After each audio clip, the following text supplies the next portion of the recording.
Goes up, throws on the run, has Eckler on the near sideline. Eckler breaks a tackle through the pylon. Touchdown, Chargers!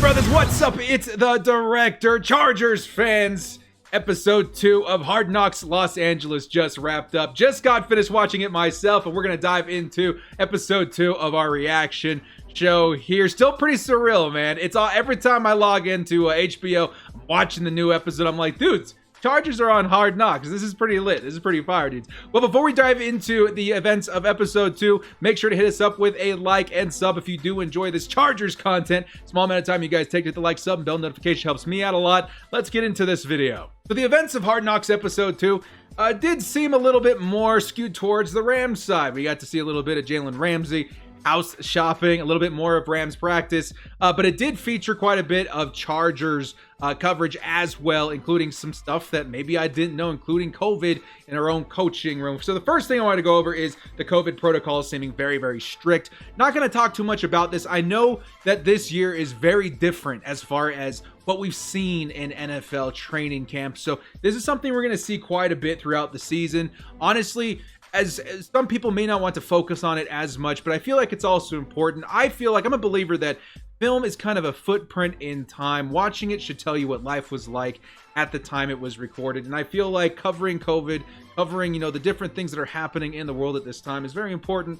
And for football being affected in just, as big a way as real life as you and me, I feel like it's something we're going to see a lot in this show. And honestly, the protocols and the things that they've been having to go through in order to try and contain everything seems very appropriate. It seems like they're going the extra mile to make sure that they've got this thing on lockdown. And so far, so good. But the reality of the situation is it is going to cause some disruptions in the normal routine of NFL training camp. The biggest thing probably being the absence of preseason. Now, preseason is normally we're going to see some of these, gems, these diamonds in the rough shine, including our own boy Austin Eckler. The reason I feel like Austin Eckler is on this team, and it was shown in this episode of Hard Knocks, was his display during the preseason games, especially on special teams from what he described in the episode today. And that kind of does scare me.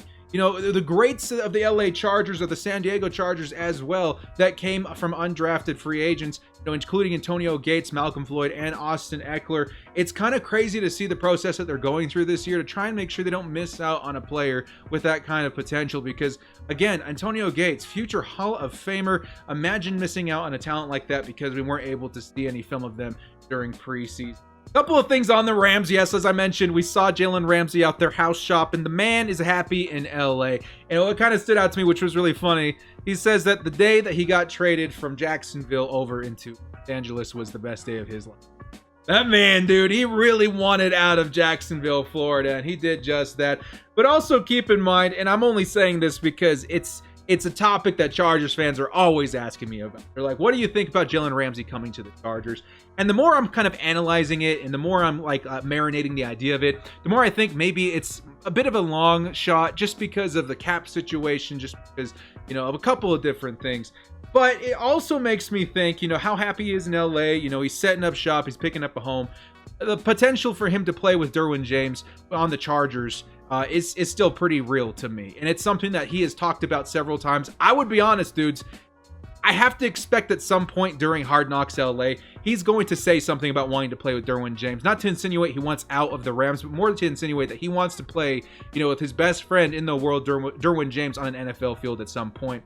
And I think maybe that'll be in the cards at some point, maybe later in his career. But you never know what could happen. But that would be something kind of cool and kind of neat. Now, one part of the episode featuring around the Chargers was the son of famous coach Rex Ryan, Seth Ryan, who's a member of our staff on the LA Chargers, testing positive for COVID. And it was kind of interesting to see the reaction from the team and the staff and everybody surrounding him at that time. I mean, God, you guys see Keenan Allen's face. They had to do a Zoom call saying, hey man, we're doing Zoom right now because one of our coaches, one of our staff tested positive.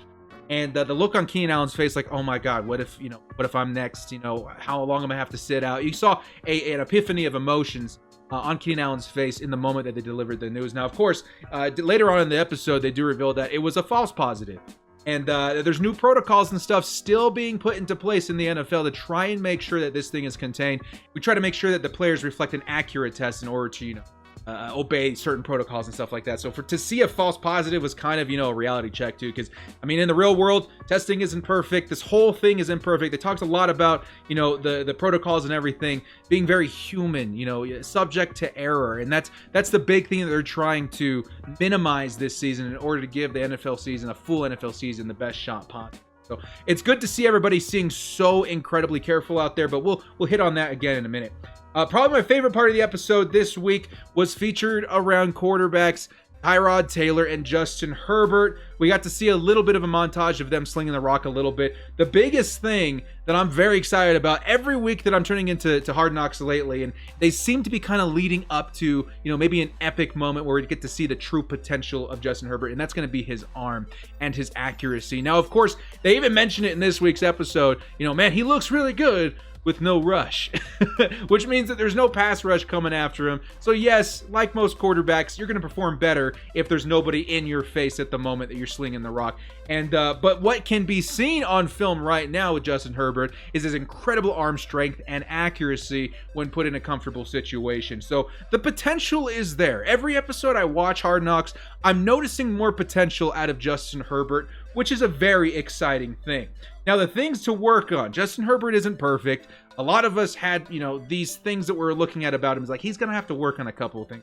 One of the biggest things was his cadence. He's very quiet. He's a very reserved person because in Oregon, he played primarily out of shotgun. Now, for the first time taking a bunch of snaps under center, he's going to have to, vocalize himself a little bit more. This is the things that we were talking about preseason. Make sure that those leadership skills are there in order to lead the offense rather than operate the offense. And it was cool to see Anthony Lynn making sure Justin knew that these are things that we need to target, we need to focus on, and we need to, improve upon. And you see Justin Herbert's attitude towards this too. He's very open to criticism. He's very open to learning from veterans around him. He closely observes Tyrod Taylor, in his cadence. He closely observes, his offensive linemen. I think Brian Bulaga was talking to him at one point saying, that these are the things that you need to do to make sure that the ball gets out at the right time, yada, yada, yada. Taking, veteran advice from these guys that have been in the league for a long, long time. And it seems like Justin is very open to all of this, which is very, very important. Not getting any of the exposure in preseason games is a little bit concerning, which leads me to believe that, yes, Justin Herbert's going to sit for a good portion of the season this year, if not the entire season, in order to get used to the NFL as a whole. So they also mentioned that he needs to work on his poker face a little bit. Coach Lynn was like, you know what, dude, I can tell every time it's a run. I can tell every time it's a pass. You got to work on your poker face, man. Don't, the defense is going to take whatever you give him. And right now you're giving him these little hints as to what you're doing pre-snap. So he's got some stuff to work on, but it looks like he is improving a little bit every day.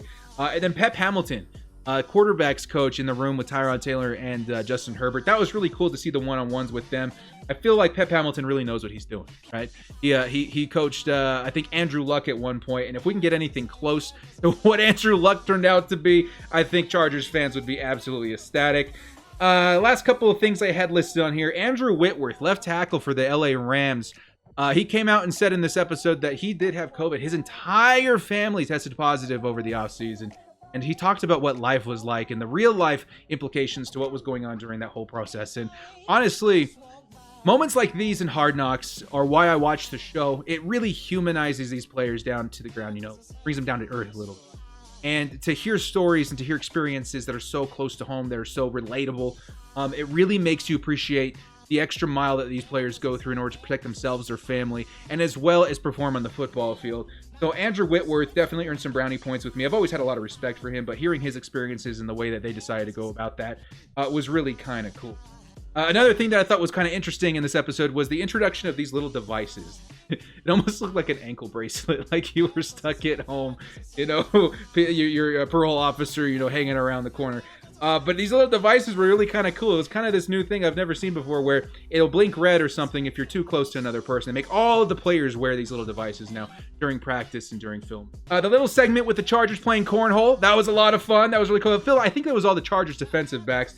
These are the kind of things that you want to see in building, camaraderie between players of a different position. So the guys at defensive back, all those guys out there playing cornhole, having a lot of good times. And finally, the finale of the episode, getting to see the players with their helmets on for the first time. I will admit this episode was maybe a little bit slower than episode 1. I get it. But I feel like leading up to the end, face masks on for the first time, or helmets on for the first time. They showed the new face mask they're going to put on as far as like a safety protocol and stuff like that. You know, the players get to choose different visors and stuff. That's at the moment where it really felt like football is really here. You know, it's almost here. We got to see some more contact out there. We got to see some more players putting on the moves, including my favorite in the montage was probably Austin Eckler. You guys see Austin Eckler out there in practice.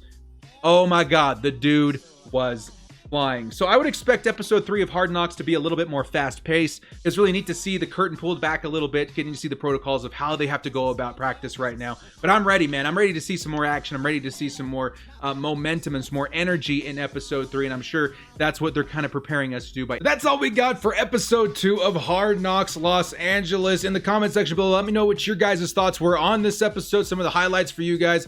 Also, keep in mind, I'm trying to get some callers to come in and participate on the show via Discord. Make sure to go join our Discord. It's full of Chargers and Madden's fans. If you guys want a shot to be on episode 3 next week for Hard Knocks Los Angeles episode 3 reaction show. Well, guys, again, thank you so much for joining me. This has been The Director. We'll see you next time. And as always, bolt up and stay frosty.